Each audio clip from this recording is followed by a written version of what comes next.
Assalomu alaykum. Poza geometriyasi bo'yicha 10-mavzudan bir misol yechimini birgalikda ko'rib chiqamiz.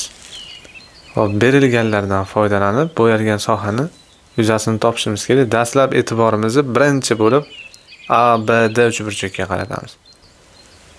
ABD uchburchakda AB tomonini davom ettirib chiqarib olsam, ikkita vertikal burchaklar hosil bo'lib qoladi. Bu bilan bu vertikal hisoblanadi.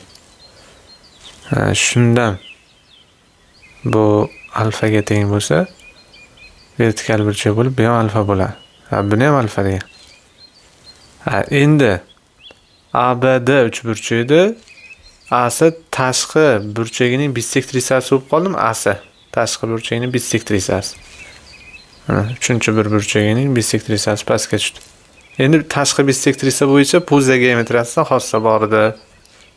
Tomonlar nisbati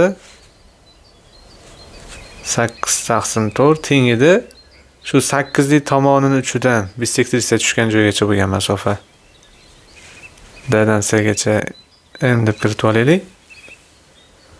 6 qo'shilgan m. Keyin ABD uchburchak bo'yicha 4 ga teng bo'lgan tomonining uchidan bissektrissa tushgan joygacha bo'lgan masofa. Bu bu yerdan m ni topamiz.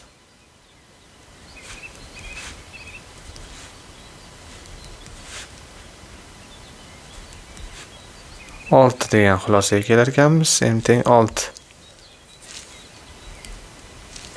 Xo'p, ABC uchburchak bo'yicha A da bissektrissa bo'lib qolibdi-da endi. Yanaqa.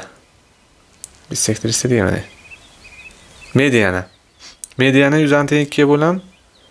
Bu uchburchak yuzasini ABD uchburchak yuzasini topsam, bu so'ralgan uchburchak yuzasiga teng bo'ladi. Xo'p, gerondan ketaman. Yarim perimetr topamiz. Yarim perimetr buni qo'shib 2 ga bo'laman. Natija 9. Endi ikkinchi bosqichim ildiz yarim perimetr ko'paygan 1 bu tomondan ayirsam 3 bu tomondan ayirsam 5.